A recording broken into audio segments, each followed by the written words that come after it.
দেখেন, যে দলের রাজনীতি করি, কিছু কিছু ক্ষেত্রে আমরা যদি সত্যবাদী হই তাহলে কথাগুলো হয়তো অনেকের গায়ে লাগবে। আমি কোনো দলের পেইড এজেন্ট না। আমার দ্বারা যেটা ভালো কাজ সেটাকে প্রশংসা করি, যেটা অন্যায় অপরাধ যতটুকু পারি সমালোচনার জায়গা থেকে সমালোচনা করি। তো আজকে আমরা কথা বলছি বাংলাদেশ ইসলামী ছাত্র শিবিরকে নিয়ে। ব্যক্তি জীবনে যখন কলেজ পর্যায়ে পড়াশোনা করেছি, রাজনীতিও করেছি কম বেশি, তা আমাদের রাজনীতিগুলো আসলে এখনকার মতো এত ভায়োলেন্স টাইপের রাজনীতি ছিল না সেই 15-20 বছর আগে। এখনকার রাজনীতির হিসাবটাই বদলাই গেছে। যাই হোক, তো তখন থেকে একটা জিনিসই দেখছি, কাছের বন্ধুবান্ধব কেউ ছাত্রদল করছে, কেউ ছাত্রলীগ করছে, কেউ ছাত্র শিবির করছে। তো শিবিরের যারা কর্মী ছিল এদের মধ্যে একটা ডিফারেন্ট টাচ ছিল। আর এই ডিফারেন্ট টাচের কারণেই 1971 সালে বাংলাদেশ জামাত ইসলামের বিতর্কিত ভূমিকার পরেও যত দিন গিয়েছে জামাত ততটা শক্ত হয়েছে। মেইন রিজন হচ্ছে system, chain of command. Chhatra League, Chhatra Dal, আমাদের যে সংগঠনগুলো আছে, আমাদের অ্যাক্টিভিটিসের সাথে শিবিরের অ্যাক্টিভিটিস আপনি তুলনা করলে দেখবেন একটা বিশাল ফারাক পড়ে। যেখানে একটি ইউনিভার্সিটিতে ভর্তি পরীক্ষা, আপনি দেখবেন শিবিরের ছেলেরা সবাইকে খুব হাসি মুখে সহযোগিতা করে, আপনারা দেখলে সালাম দিয়ে কথা বলে, পারলে একটু উপকার করে। বাকিরাও করে না তা না, করে। তবে আমাদের বাকি দলগুলোর মধ্যে বেটা আমিকে চিনস, ভাইয়ের অমুক, তুমকের এমপি তুমক, এগুলোর একটা প্রভাব বিস্তার হয়। কিন্তু শিবিরের মধ্যে এই জিনিসটা 100-তে হয়তো 5% আছে, 95% ডিফারেন্ট। তো নতুন বছরে শিবির যে প্রতিজ্ঞা করেছে আগামী জাতীয় নির্বাচনের আগে তারা যদি তাদের এই প্রতিজ্ঞা রাখে তাহলে নির্বাচনটা অনেক হার্ড ওয়েতে চলে যাবে, বিশেষ করে বিএনপির জন্য। কারণ আমরা একদিকে ছাত্রদলের বিভিন্ন ভূমিকা যদি দেখি, অপরদিকে শিবিরের বিভিন্ন ভূমিকা দেখি, মার্কের দিক থেকে শিবির আগায় আছে অলরেডি। আর এখন যে প্রতিজ্ঞা করছে এর ফলে আরও 10 গুণ আগায় যাবে। ছাত্রদলেরও এমন প্রতিজ্ঞা করা উচিত, বিশেষ করে যখন ছাত্রলীগ নিষিদ্ধ হয়েছে কী কী কারণে, এটা সবাই জানে। আচ্ছা, তো নতুন বছরকে সামনে রেখে নতুন বছর আসার পরে প্রতিজ্ঞাবদ্ধ হয়েছে বাংলাদেশ ইসলামী ছাত্র শিবির।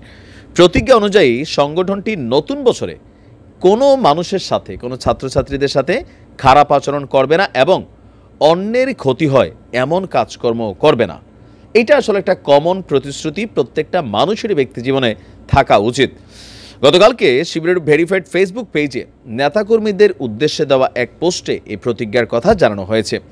বলা হয়েছে, রাসূল সাল্লাল্লাহু আলাইহি ওয়াসাল্লাম বলেছেন, যার হাত এবং মুখ থেকে অপর মুসলিমগণ নিরাপদ থাকে সেই ব্যক্তি প্রকৃত মুসলিম। এই হাদিসগুলো আমরা কম বেশি প্রত্যেকেই জানি, কিন্তু কতটুকু মানি। আর যাকে মানুষ তাদের জান এবং মালের জন্য নিরাপদ মনে করে সেই তো প্রকৃত মুমিন।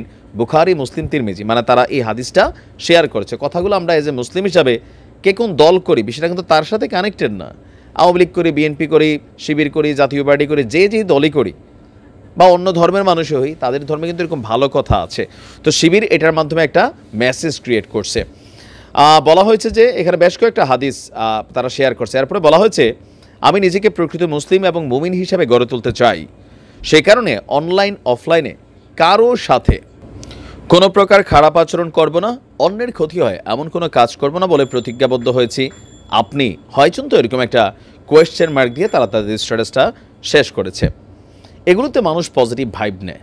তারপরে শুধুমাত্র কথায় না, কাজেও।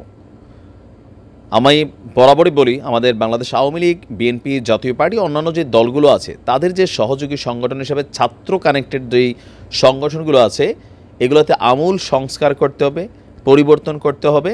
কলেজ ক্যাম্পাসটাকে নিরাপদ করতে হবে। ছাত্রদের রাজনীতি হবে ছাত্রদের কল্যাণের জন্য।